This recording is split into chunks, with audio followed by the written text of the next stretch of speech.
Particular district या कोई age group या कोई कैटेगरी ग्रुप ऐसे से भी उनको कोई नोटिफिकेशन भेजना होगा तो भेजा जा सकेगा। हम मान लो सरकार की ओर से चाहते हैं कि किसी एक जिले को हमने नोटिफाई करना है, वो भेज सकेंगे। किसी एज ग्रुप को, मानो यंग है 15 साल से 25 साल, 15 साल से 35 साल, कोई एक नोटिफिकेशन भेजना वो भेज पाएंगे। हमको बुजुर्ग 60 साल से ऊपर के लोगों को सूचना देनी है, वो उसी हिसाब से उन लोगों के जिनके फोन नंबर हमारे पास उपलब्ध हैं उनको नोटिफिकेशन कर पाएंगे। तो एक बहुत सरल तरीका सरकारी सूचनाओं का भी ये रहेगा। कुल मिलाकर प्रत्येक नागरिक के लिए इस ऐप के माध्यम से उनके दैनंदिन जीवन को कैसे सरल बनाया जाए, इसको ध्यान रखा गया है। और जैसे जैसे इसका उपयोग लोग करेंगे, कुछ सुझाव आएंगे, सुझाव भी उसमें इनकॉर्पोरेट हम लोग करते रहेंगे, इसको और सरल बनाएंगे। दूसरा पोर्टल वो है शहरी निकाय, हमारी स्थानीय निकाय। बहुत ऐसे बड़ी संख्या, अभी तो 16,000 लोगों ने अप्लाई किया है, मुझे लगता है ये 25-30 हजार भी हो सकते हैं, जिन लोगों ने यूएलबी की जो संपत्तियां हैं वो या तो किराए पर ली हैं, लीज पर ली हैं, तहबीलदारी पर ली हैं, या लाइसेंस लेकर के अपना काम कर रहे हैं और वो चाहते हैं कि हम इसके मालिक बन जाएं। तो हमने स्वामित्व शहरी, पहले एक स्वामित्व ग्रामीण किया था, वो भारतवर्ष में चल रहा है। हमने हरियाणा में ही किया केवल, अभी तो स्वामित्व शहरी कि जिनकी जमीनें अपनी नहीं हैं और वो पैसा आज के कलेक्टर रेट की परसेंटेज के हिसाब से उसमें परसेंटेज रखी है, क्योंकि जो जितना पुराना बैठा है उसका मानते हैं उसका अधिकार, फर्स्ट राइट उसका बनता है। जो 50 साल या इससे ऊपर का कोई आदमी काबिज है उस जगह पर, तो उसको 50% पर ही आज का रेट जो है, जो 1 जुलाई का कल का जो रेट होगा के ऊपर, हर साल का जो 1 जुलाई का रेट होगा उस हिसाब से उसका दर बदलता जाएगा। तो इस 50% का जो रेट होगा वो 50 साल वाला, जिसका 20 साल से ऊपर हो गया 20% उसको छूट मिलेगी, 30 साल से ऊपर 30% छूट मिलेगी, 35 साल से ऊपर 35% मिलेगी, 40 साल से ऊपर 40% मिलेगी। यानी 5-5 साल के गैप पर 5-5% की छूट भी उसकी बढ़ती जाएगी। तो इस प्रकार से सरलतम, और बहुत लोगों का जो रिस्पांस मिल रहा है, हमें फीडबैक जो मिल रहा है, बहुत ही प्रसन्नता है लोगों में कि हमें यानी पीढ़ी दर पीढ़ी जो लोगों की जमीनें ऐसी ली हुई थी उनका भी मालिकाना हक आज दूसरी तीसरी पीढ़ी को मिल रहा है। और जिन्होंने 20 साल पहले 25 साल पहले भी ली थी उनकी भी एक पीढ़ी बदल गई है, उनको आज मालिकाना का अधिकार मिल रहा है। तो इससे बहुत बड़ी प्रसन्नता हमें हुई है। जो पंचायतें नगर पालिकाओं में आ गई या पहले थी, उनको भी हमने म्युनिसिपल कॉर्पोरेशन कमेटीज में मर्ज कर दिया है, तो उनकी प्रॉपर्टीज जो उस समय दी गई थी उसके ऊपर भी ये लागू होगा।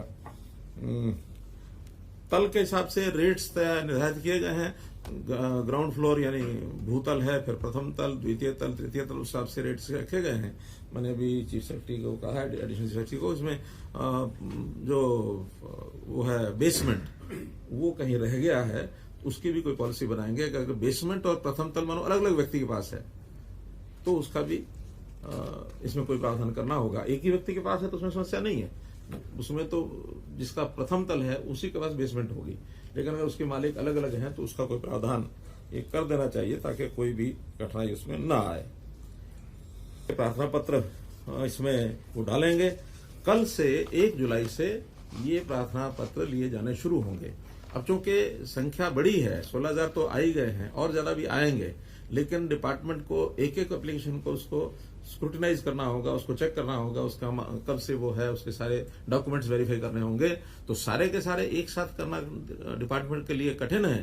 तो जो 1 महीना बताया कि अप्लाई करने 1 महीने के अंदर अंदर वो हम सारा करेंगे, तो एक निर्णय इस वेबसाइट के जारी यानी बनाने के बाद हमारा हुआ है, उसकी मैं घोषणा करता हूं कि हर सप्ताह 1000 एप्लीकेशन ली जाएंगी, ताकि सप्ताह में अगले उस 1 महीने में उस सप्ताह भर की 1000 एप्लीकेशन को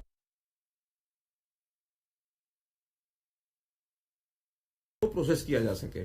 और फिर अगले सप्ताह सोमवार को 9 बजे फिर खुल जाएगा, तो तीसरे सप्ताह सोमवार 9 बजे फिर खुलेगा, तो फिर 1000 के बाद बंद होगा। अर्थात 16 सप्ताह, 16,000 अगर ये हैं तो 16 सप्ताह 17 सप्ताह ये हमने इसको किया है, क्या उसको बोलते हैं, एक्सटेंड नहीं, इसको स्टैगर, वो क्या स्टैगर्ड कर दिया है, ताकि जो फर्स्ट कम फर्स्ट सर्व में सप्ताह में 1000 के ऊपर उसको बंद करेंगे, अगले सप्ताह फिर खोलेंगे।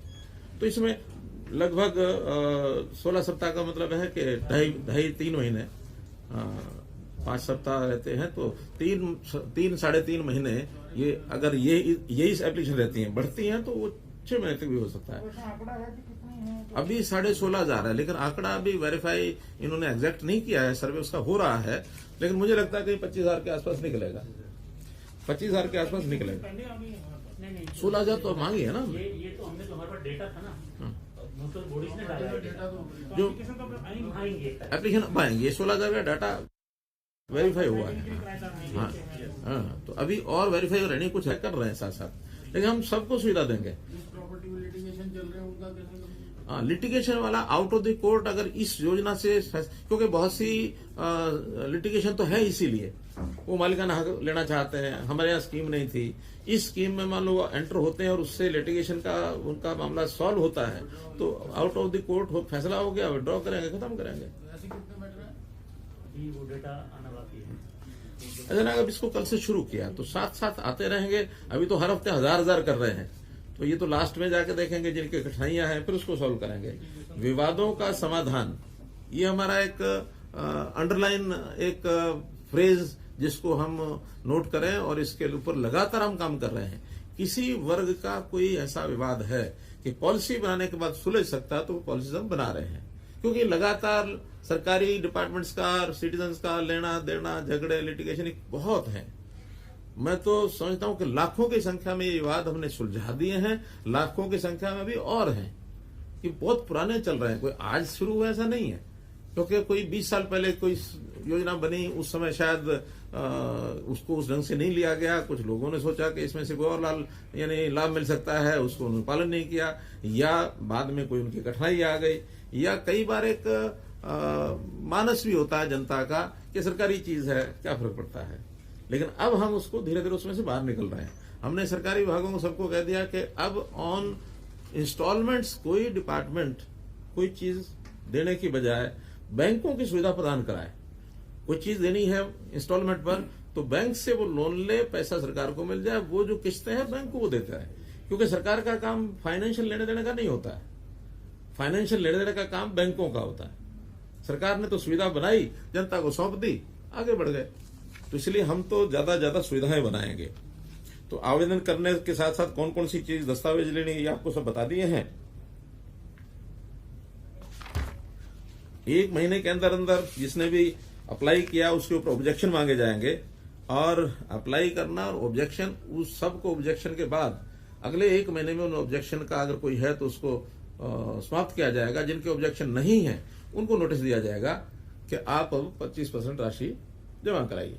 तो 25% 15 दिन में उनको जमा करानी होगी, और उस 15 दिन के बाद फिर प्रोसेस करके बाकी 75% बैंक हो चुकी है, बैंक उनको लोन देगा 75%। एक महीना खोलेंगे तो आवेदन सारे आ जाएंगे, उसको पैसा 1,000 पर वीक करेंगे। हाँ, ऐसा कर रहे हैं पर वीक मैं बता रहा हूँ, पर वीक 1,000 लेके उस 1 सप्ताह के बाद 1 महीने के अंदर अंदर ऑब्जेक्शन भी मांगेंगे और उसकी सारी प्रोसेस भी चालू करेंगे। 1 महीने के अंदर जिनके ऑब्जेक्शन आ जाएंगे, उस ऑब्जेक्शन के आने के और 1 महीना, जिस दिन भी मानो 8वें दिन ही अप्लाई किया, 9वें दिन ऑब्जेक्शन आ गया, तो 9वें दिन ऑब्जेक्शन आने के 1 महीने के अंदर अंदर ऑब्जेक्शन को यानी सुना जाएगा। कि हम आवेदन जो 16-17 हजार जो लोग हैं वो 1 महीना पोर्टल खोले रखेंगे, तो आवेदन तो कोई भी सारे कर देंगे ना। नहीं सारे नहीं कराएंगे ना, 1,000 के बाद उसको बंद कर देंगे शेष टाइम के लिए। 6 दिन में हो जाएगा तो 1,000। हाँ नहीं, बंद कर देंगे, 1 दिन नहीं, 1 सप्ताह के लिए 1,000, हर सोमवार फिर खोलेंगे। 2 दिन में अप्लाई कर देंगे, 1,000 2 दिन में अप्लाई कर। हाँ बस बाकी 5 दिन बंद रहेगा, फिर सोमवार खुलेगा। तो सर इससे जो है पब्लिक को तो फायदा हो गई। अब आपको क्या लगता है कि सरकार इसको टोटल प्रोसेस को कितने दिन में पूरा कर लेगी? मैंने बताया 16,000 है, 16 सप्ताह तो हो ही गए। अगर ये 25,000 है तो 25 सप्ताह हो गए। 25 सप्ताह के बाद अगला जो रूटीन का 1 महीना, फिर ऑब्जेक्शन का 1 महीना, फिर 15 दिन से पैसे लेना, 2-2.5 महीने वो लगेंगे। तो कुल मिला के 5-6 महीने में स्टेगर हो गया सारा। सरकार को कितना आपको लगता है रेवेन्यू आएगा? देखिए अब इसका कोई एकदम नहीं कह सकते कि किस प्रॉपर्टी का पैसा कितना, एरिया कितना पैसा, वो अलग अलग है। लेकिन मैं मोटे रूप से बता सकता हूं कि मान लो अगर 20,000 एप्लीकेशन हो और 1 लाख रुपया एक प्रॉपर्टी का आए तो 200 करोड़ बनता है। कैलकुलेशन है। अब किसी का 2 लाख है, कितना आएगा वो डिपेंड्स, यानी ये 1,000 करोड़ तक भी जा सकता है। हाँ जी, 15 दिन में। जब हम यहाँ से नोटिस भेजेंगे उसके 15 दिन में। नहीं भरता तो कैंसिल। वो तो बैठा ही है। मूल्यांकन करेंगे किराए का। वो तो इसका मतलब उसका लाभ नहीं लेना चाहता। वो अगर पैसा नहीं भरेगा तो कोई जुर्माना नहीं है। ये तो एक पॉलिसी है म्यूचुअल कंसिडरेशन की। हमने एक ऑफर दी है, उसने मान लिया, पैसा हमें देगा, प्रॉपर्टी उसकी हो जाएगी। नहीं तो जैसे पहले चल रहा चलता रहेगा। नया किराया देना पड़ेगा, नया हाँ, मानना फिर हर साल किराया बदलेगा तो नया किराया देगा। ये कोई बाइंडिंग नहीं है। ये तो एक सुविधा दी है लोगों को। लोग चाहते हैं। अभी तक ये पॉलिसी थी नहीं। अभी तो ये था कि या तो पैसा देता रहे या खाली कर जाए। बेचने की कोई सुविधा नहीं थी। पहली बार पोर्टल पे डाल दिया संपत्ति का। वो डीसी का जो पोर्टल है हर जिले का, उसके ऊपर डला हुआ है। संपत्ति के ऊपर भी तो होगा ना, कितने की संपत्ति बनेगी। नहीं, वो तो जो संपत्ति वो लोड करेंगे उस संपत्ति के हिसाब से वहां से टेकअप किया जाएगा। ऑटोमेटिक है। मैं थोड़ा पूरा कर लूं, बाद में प्रश्न उत्तर करेंगे। आप रख लो अपने जिम्मे, अपने पास लिख लो प्रश्न। मैं जरा और भी है विषय। तो कुल मिलाकर के कितने सालों में कितना परसेंटेज वो मैंने बता दिया, और बेस और जो फ्लोर के हिसाब से भी सब आपको बता दिया है। इसमें अगर अतिरिक्त भवन का जो क्षेत्रफल उसने को निर्माण कर लिया है, उस अतिरिक्त क्षेत्रफल के ऊपर भी 1000 रुपये फाइन है। नहीं, एडिशनल है, लेकिन उस लैंड की कॉस्ट तो लैंड के हिसाब से होगी। लेकिन अगर जितनी दी थी, मान लो 100 गज की दुकान दी थी, उसने 25 गज और कर ली और 25 गज पर ऑब्जेक्शन नहीं आया, तो 25 गज भी उसी रेट पर, जो आज का रेट उस पर देंगे, प्लस 1000 रुपया और जुर्माना। तो उसने अनक्रोचमेंट की है। लेकिन अगर ऑब्जेक्शन आ गया तो डिनाई भी कर सकते हैं कि ये 25 गज सार्वजनिक जगह है, लोगों की आने जाने का रास्ता है, आपने इसको किया, उसको तोड़ो। तो वो ऑब्जेक्शन के ऊपर निर्भर करता। ऑब्जेक्शन नहीं कोई करता और उसने बनाया हुआ तो दी जा सकती है। और किसी ने अगर ट्रांसफर नहीं कराया, मान लो एक व्यक्ति ने लीज पर ली थी, उसको बाद में दूसरे ने ले ली, उसी के नाम चलती आ रही रिकॉर्ड में। आज अगर दूसरा कोई बैठा है तो वो ट्रांसफर कराने के 30,000 रुपया देगा, ट्रांसफर करा लेगा। रेट वहीं से माना जाएगा जो ओरिजिनल पहली अलॉटमेंट जिसको हुई थी।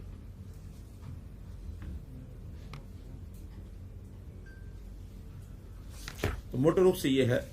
एक पीछे हमने पॉलिसी बनाई थी, उसको भी मैं मात्र दोहरा रहा हूं अर्बन लोकल बॉडीज की, कि जो रेवेन्यू के रास्ते बीच बीच में शहरों के अंदर आ गए थे, क्योंकि बहुत गांव जो हैं वो शामिल किए गए, उनके रेवेन्यू के रास्ते थे, वो शहरी रास्ते बन गए, या शहरी प्रॉपर्टी पहले किसी रूप से पड़ी थी, आज वो प्राइवेट आदमियों को उसके बीच में घिरी हुई है, लंबी पट्टी है। प्राइवेट आदमी को जमीन खरीद के और उसका लाइसेंस लेना चाहते तो उनको जगह की जरूरत पड़ेगी। या कोई रास्ता मान लो भीड़ा है तो उस रास्ते को चौड़ा करना है तो उसको जमीन की जरूरत पड़ेगी।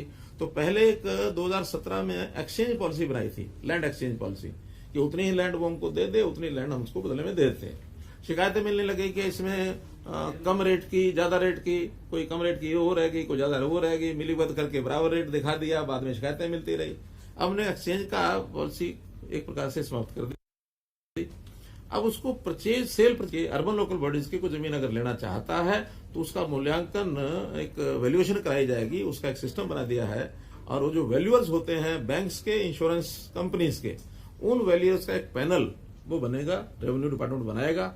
उनमें से कोई भी 2 वैल्यूअर वो छांट सकते हैं, खरीदने वाला भी और कारपोरेशन भी, वहां मिलकर के 2 वैल्यूअर छांटेंगे, वो 2 वैल्यूअर उसकी वैल्यूएशन करेंगे।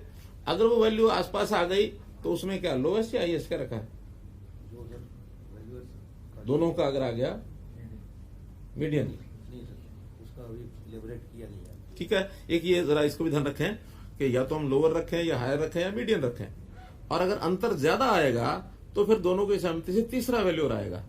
उस दोनों की वैल्यूएशन का डिपार्टमेंट कर रहा है, उसका एक अंतर रख सकते हैं से 5%, कि दोनों का अंतर 5% अगर आता है, क्योंकि इंडिपेंडेंट दोनों करेंगे, तो उसमें से उसका मीडियन लिया जा सकता है। और अगर ज्यादा अंतर आता है तो थर्ड वैल्यूअर एक और ला करके उसकी वैल्यूएशन कराई जा सकती है। फिर जो भी सिस्टम बनाएंगे उस रेट पर खरीदने वाला पैसा जमा करा के और वो ले सकता है। और ये पैसा चाहे वो है और चाहे इससे आएगा, इस योजना से, ये सारा हर एक म्युनिसिपल बॉडी का अलग एक अकाउंट में रखा जाएगा। इस पैसे से केवल वो जमीन खरीद सकते हैं या कोई परमानेंट एसेट बना सकते हैं। इसको प्लान्ड जो एक्सपेंसेस होते हैं, तनख्वाहें हैं, बिजली बिल है, ये वो खर्च नहीं कर सकते। वो अगर किसी को करना होगा तो with the permission of the government करेंगे। मान लो किसी कठाई ऐसी आई, कोई कंटेंजेंसी ऐसा विषय आ गया प्लान में, कोई उनको खर्चा अचानक इमरजेंसी आ गई, तो फिर वो अप्लाई करके गवर्नमेंट से परमिशन लेकर उसको खर्च करेंगे, अन्यथा नहीं। तो ये जो राजस्व रास्तों की ये पॉलिसी भी हमने बना दी है ताकि रास्ते में आसान हो जाए, वरना ये बहुत बड़ी कठिनाई आती थी। अभी पिछले दिनों में